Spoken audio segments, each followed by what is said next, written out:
What's up, everybody? It's your boy Phil Shocker, the Nice Hedgehog here with the Week 8 TBL pseudo what you might call it match.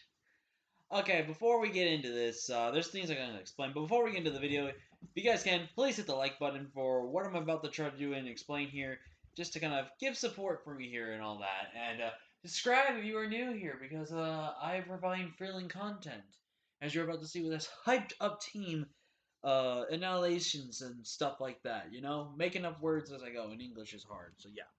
But so yeah, but like, comment, share, subscribe, join the first soccer crew today. It'd be awesome. So, what exactly is going on here, and why do we have what looks like to be the team builder again? Well, it seems as during the time of the battle, me and Playmaker were doing on Twitch, which was on the TBL channel.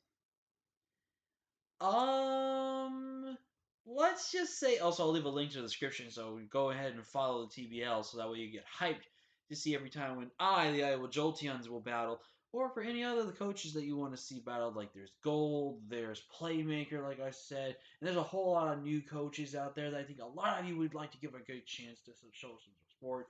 Like there's people like Daria, who I think has been a really big person in the league, even though records don't show, but the way her content is just really amazing, and the way her battling goes is really great as well. So it would be really meaningful if you guys can show a lot of love to all of the TBL coaches if you go and follow the TBL on Twitch. So with that being said, let me explain what happened. So during the battle between me and Playmaker, became a VOD after the Twitch, like every other Twitch stream happens.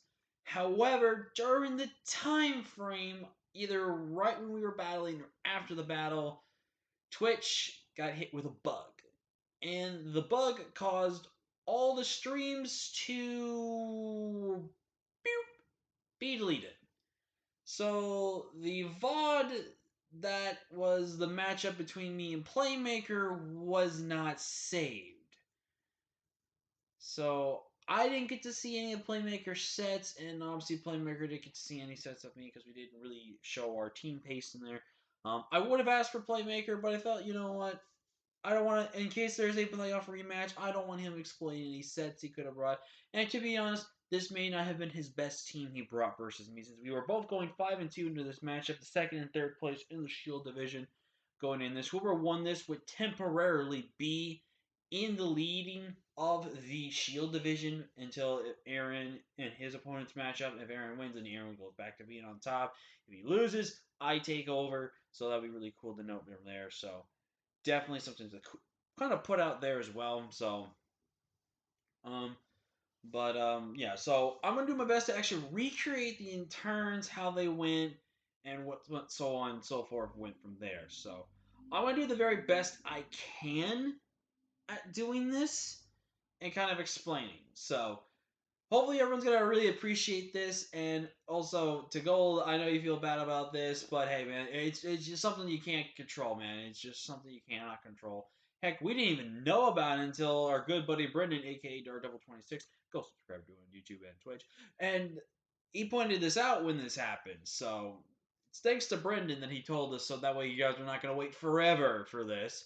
And I can get these videos out to you pretty much back to back days, which I already kind of try to do with my best if I possibly can already. So let's go ahead. So if you guys didn't check out the team builder, definitely check out the team builder before we get into this video, because I'm going to kind of re-over the team and everything like that. And I've actually recreated, because I've already deleted all of my sets and everything like that. I literally hold back the week 8 team builder I had, and I recreated exactly how I was looking at the team matchup, and down below his team is the team he brought. I recreated the team I predicted him to bring, and I recreated the entire EVs, IVs, everything of my team. That's how much I'm committed to TBL and how much this league is actually a really great league. That we're willing to look back, and instead of just talking about the mons and everything, I recreated the sets and everything like that, and I kind of want to play it off as a little thing. So, anyways, when I was looking at Playmaker's team, the team I was expecting him to bring was Garchomp, Cinderace, Crustle, Corviknight, Miltank, Blastoise. Miltank could have potentially been subbed in for Gardevoir, and again, a little bit of potential chances of Absol being subbed in for something as well, potentially. So that was the team I was expecting Playmaker to bring versus me. I was not expecting Machamp or Roserade at all. So we get to the battle and we look at team preview. He does bring Garchomp, Crustle, Cinderace, and the Blastoise, but did bring Gardevoir, which was something I could have saw him bring. So that was something I was kind of expecting. He did bring Roserade though, which I'm very confused by. And he did not bring Corviknight, which honestly to me was a shock bring. Just because of the fact Corviknight just was one of the best AG counters he had on his team. It was also a relatively great, excuse me, a really great Archeops counter. It was actually a decently good counter to Lapras as well from a bit of a Spadef bulk up body press set type of thing. Just like the way that Corviknight could have been built, could have handled at least good chunk of a fourth of my team, or I guess in this case like 1/5 or 1/3 of my team essentially. So Corviknight was a massive issue. Plus, I could have think you could have brought it for defog just to get rid of the hazards that I do have a little bit on my team of. So there was that. So he didn't bring it, which again, and no Miltank was not the most shocking thing out there. There was a chance he could have brought the Miltank. But if he brought Miltank, it was going to be super defensive and everything like that. But Gardevoir being there kind of made more sense because of the fact that it did kind of give him the opportunity to get tracing, and also it's a really good mon to bring potentially for scarfing as well. So definitely made a lot of sense for him to bring it. Again, the only thing I think was the big shocker was no Corviknight. I think that was the bigger shock than the Gardevoir showing them. Because Roserade, as you can see here, was the one I was least prepped for because I had a lot of counters towards it, but he brought it. And it was interesting. It was interesting.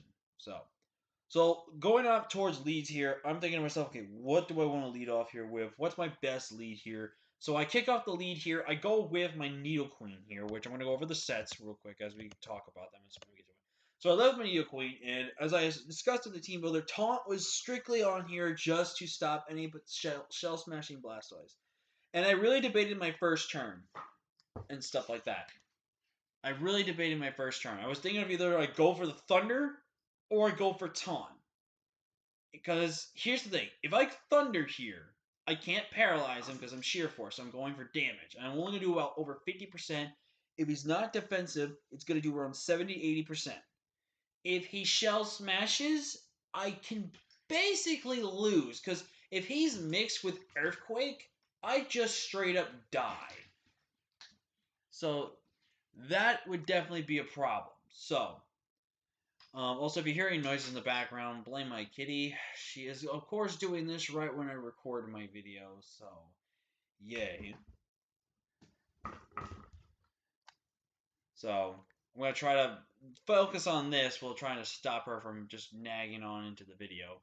But, when it came to that turn one, I ultimately went for the taunt. I clicked taunt, revealed I had it. I had enough speed to outspeed modest speed creep Blastoise, and he revealed Iron Defense in front of me, which was massive information because obviously for one he couldn't do it, and two that was massive information for the fact that that told me for one the Blastoise is not AV, and two this Blastoise is not Shell Smash, so Blastoise is least of a problem right now. Now, obviously, I could have played some roles, and I could have made some things happen. Probably right. I could have made a prediction.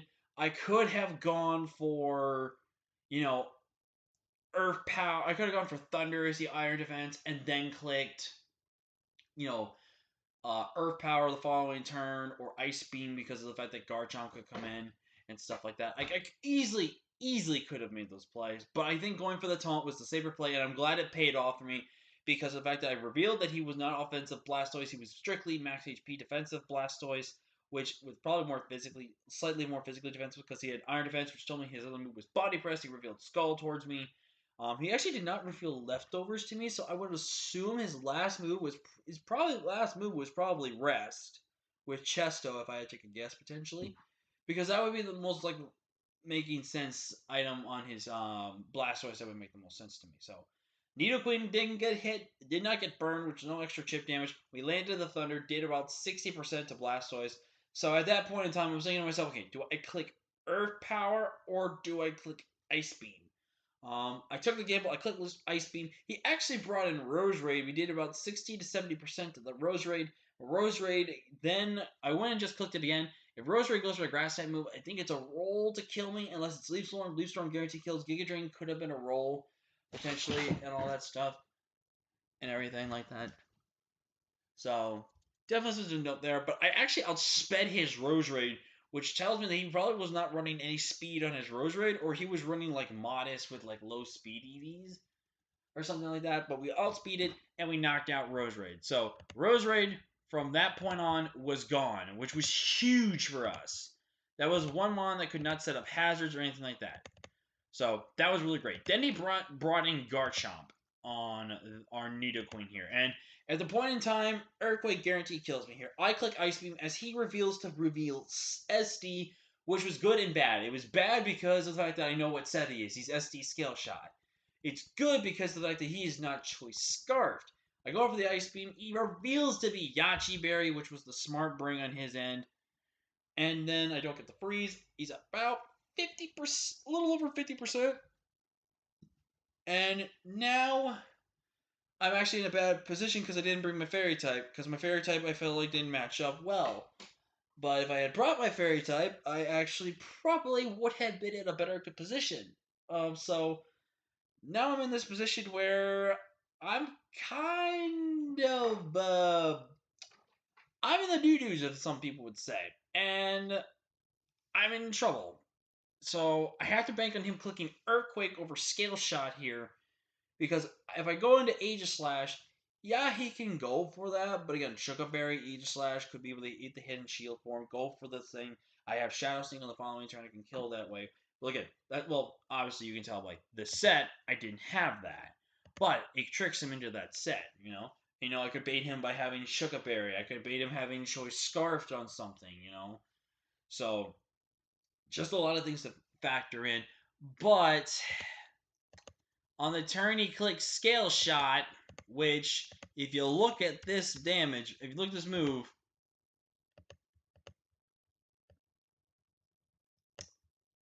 90% accuracy. A 1 in 10 chance to miss Scale Shot. And he missed. And I feel so bad to Playmaker, just because I think right there at that point in time, Garchomp actually could have potentially sweeped me. Garchomp actually could have done some major problems against my team. I didn't know the last move on Garchomp, so it's going to be a mystery towards me. It could have been a rock move. It could have been another dragon move.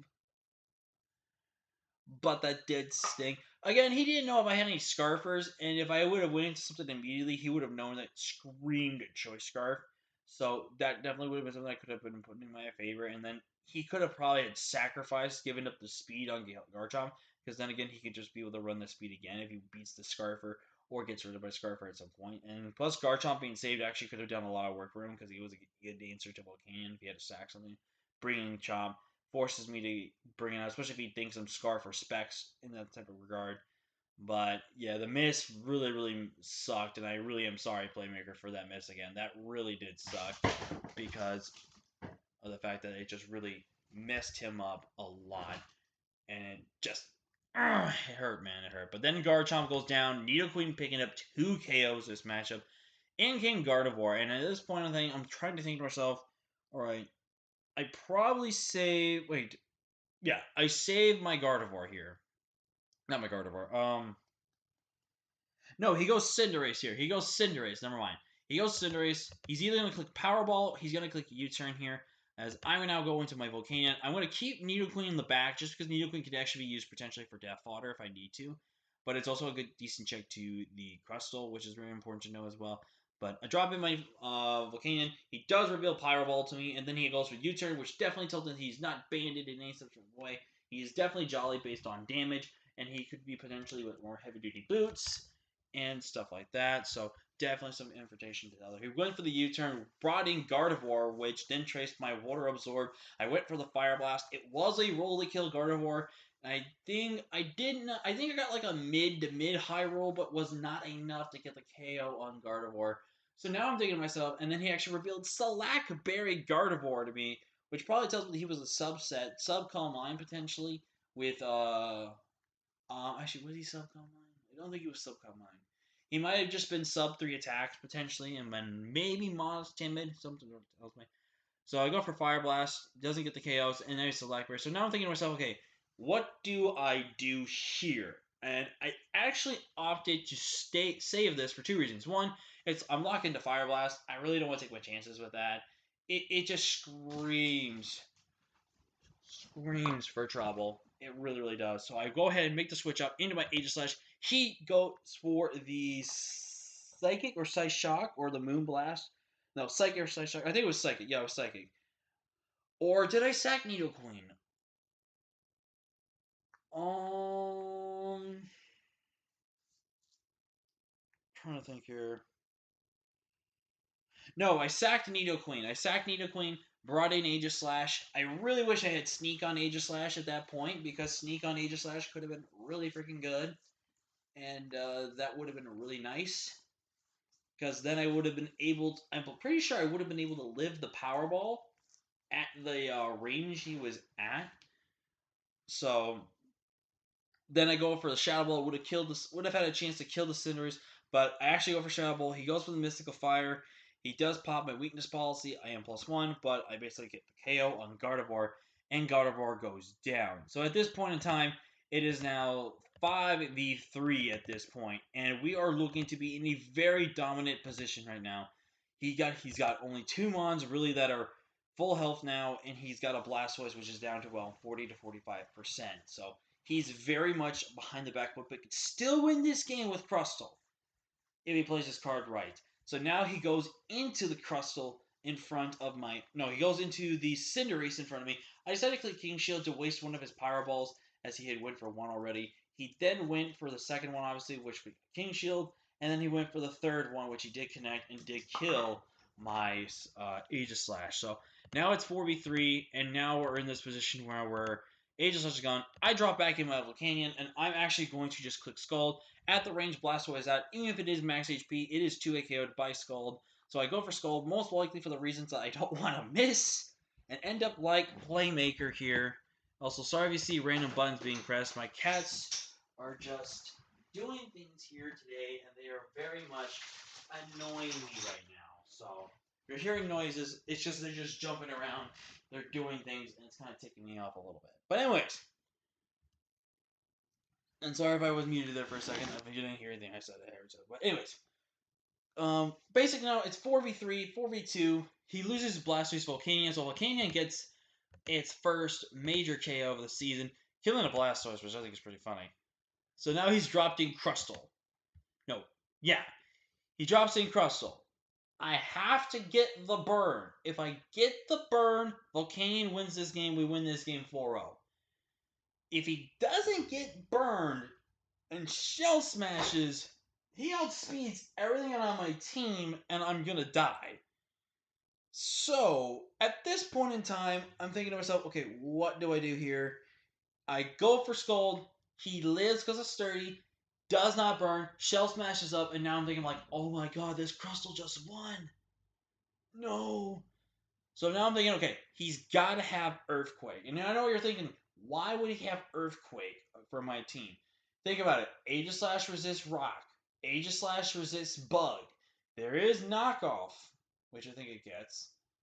Actually, we'll check right here. It does get Knockoff, but when you're running offensive Crustle, you really don't run Knockoff, really. You just run your dual stab and then a coverage move you think fits better for a team. So he had Earthquake, X Scissor, and he reveals to me after I make the swap. First, I make the prediction right, and he does not reveal Rock Blast. Because I think, for one, he didn't want to really reveal Rock Blast right there. And two, I think he would have probably predicted me to bring out probably Archeops, but I think he just was in that point where he just had to attack what was in front of him. He actually reveals Rock Blast, which really great tech by Playmaker. Extremely good tech by Playmaker there. Just because of the fact that Rock Blast, for one, hits guaranteed twice, which can kill everything at 2 hits and stuff like that. So that was really good. So I go ahead and sacrifice Archeops. I don't really want to do that because Archeops kind of could have won against Cinderace, but I couldn't risk it. So down goes Archeops. I bring in my Tauros. Now, and the reason why I went in Tauros is this. First off, Tauros can live in Earthquake, and Tauros actually can live in X Scissor, because the maximum damage he would have done would have been 98%. I believe 97 or 98% damage maximum at +2 if he's jolly. Adamant probably would have been a roll, and the bites on that damage probably would have gotten the roll maybe and killed me. But he was jolly. He had to be jolly. He exorcised me instead of Rock Blast. I lived, and he actually threw the game from there. I wouldn't say that was really a big throw. I think he definitely was just fearing Rock Blast missing and probably knew that Exorcist killed. But Tauros just having that. Oh my God, Tauros! If I had ran with that hasty nature set, which I was almost thinking of doing, I would have lost my Tauros there. But I don't lose my Tauros, so instead he goes. I live the hit. I go for body slam. Tauros kicks up the crystal. It's now down to Cinderace against the world. Cinderace just goes for the safe U-turn, knocks out my Tauros. I drop in my Volcano. And he goes for the high jump kick. He literally needs, I believe, like a maxwell crit to knock me out. Goes for it, does not get the crit, and down goes the Cinderace. And we are going to win this game with a very too much a 2-0 victory. A very, very close game. But and if anyone's wondering, high jump kick and powerball did not kill my Luxray from full. I would have been able to agility up in front of the Luxray because he revealed high jump kick. He revealed powerball. He would have really U-turn. I don't think he had sucker punch on his set. Sucker Punch against my team didn't really make that much sense. I don't have a Psychic type on my team. If there was a Psychic type on my team and he knew he had speed his team, then I would have believed he would have had Sucker Punch on his prep. But again, I don't think he had Sucker Punch on his team. I think he had Court Change, and I think he was heavy duty boots for that reason. He could have also have been Super Fang, which is another tech item. Tech move that would have been really great. But again, nothing would have killed me from that regard, and I would have been able to wild charge would have gone for the kill there and would have won the game. And I would have probably have tried going that just to make sure I could have preserved a potential crit or something like that. But again, Powerball also having the chance to burn me, which I mean would have benefited me. Don't get me wrong, but I could have actually saved some differential if I wanted to try to. So I think I think I would have won this game regardless with a 1-0. Obviously, crits happen, so then. But yeah, we pick up the victory with a 2-0 victory on the back of Hula Moola. Well, that's what I call it. But since we have my boy Flame this time, Flame picks up the W for us, picking up off like 2 KOs in this matchup, which was pretty cool. And did a lot of work. Nido Queen picking up 2 KOs in this matchup, doing a lot of work. 1 kill for AG and 1 kill for Tauros. But yeah, that's how the battle went down, guys. So yeah, that's how this match went down. We pick up the 2-0 victory over Playmaker, and your Iowa Jolteons are now 6-2. I'm pretty sure I'm reading that. I'm probably doing that math right in my head. We are 6-2. I don't know if that will 100% clinch us for playoffs. It will come down to this win. If Playmaker wins, if we win one of our, because of week 8 and week 9, which I believe it's confirmed to be, is going to be rematches. If we win one of those 2 rematches, we 100% clinch our playoff spot, regardless of what happens. I'm pretty sure that clinches us 2 or 3 seed, 100%. No ifs, ands, buts about it. We could clinch the 1 seed as well, potentially. So, I mean, with the 6-2, it's a possibility that we can clinch a 2nd and 3rd seed potentially. But again, it's not over till it's over, and I'm gonna still try fight hard, win these games, and do the best I can. So there is that. I'm never gonna say it's over till it's over. Anything can happen in the last 2 weeks of the season. But yeah, again, to Playmaker, I'm really, really sorry for that skill shot miss, dude. I think that definitely cost me. That definitely cost you the game out of all the hacks that happened there. I think that was only the real hacks that happened as well. Which, for one major thing of hacks happening is better than a lot of turns of hacks happening. So don't get me wrong, all that. But yeah, that scale shot miss, man, 1 in 10 chance. I tell you, man, I land more inaccurate moves than regular accurate moves like this. That's just my luck. Sometimes you guys have been seeing lately. I have landed stone edges. I didn't miss a stone edge last week. I didn't miss thunders last week. I didn't miss thunders this week. I don't know what's my deal with this. I don't know why, and I'm not even missing hurricanes with Moltres, which is in another league, which I'll talk about if you're interested. But I'm the inaccurate king for some reason. I don't know why. Like, I can never miss Focus Blast with Gengar. I don't know what you tell me. So, but anyways, that has been the TBL Week 8. Sorry this video definitely seemed really dragged out and all that, but I did this from all mental memory. There might be a turn or two that might be different from what actually happened, but again, this battle did take place at least about... Actually, it took place yesterday, but memory sometimes is hard. So, hopefully I recreated the best of my mind to give you guys the details and my thought process in there. So, but yeah, if you guys did enjoy and appreciate the effort I did in this video, please do show your support by hitting the hit the like button down below. Show your support. Thank you all for 29 subs. We're less than 100 away to get back to our original goal of 120. We are almost there, guys. We're about 90 away.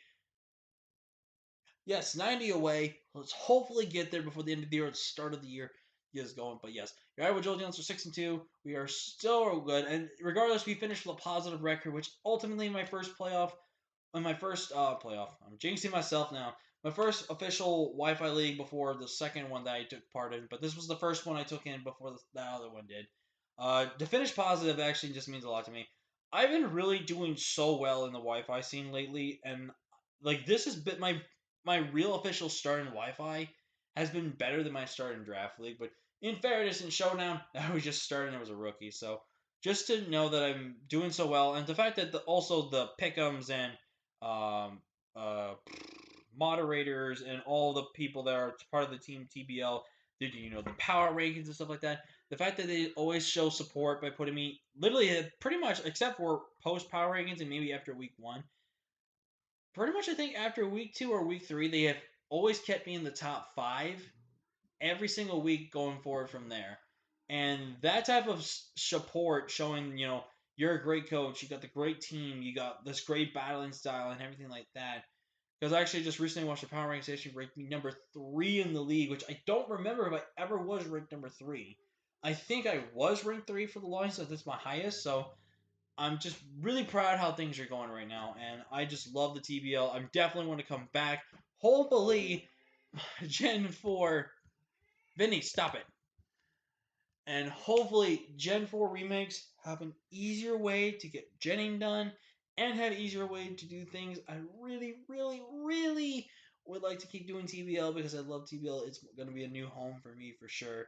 But anyways, stop rambling. Enjoy our nights and everything like that. Thank you all so much for who did last long for this little brief animations and stuff like that. Thank you all so much. And hopefully you guys didn't mind the cats in the background. I'm pretty sure y'all would love them. So anyways, I'm gonna stop talking. I'm gonna leave a link to like I said, leave a link to the TBL Twitch, so definitely go subscribe there. But thank you all so much for watching. Like, comment, subscribe, and I'll see you guys next time. Peace.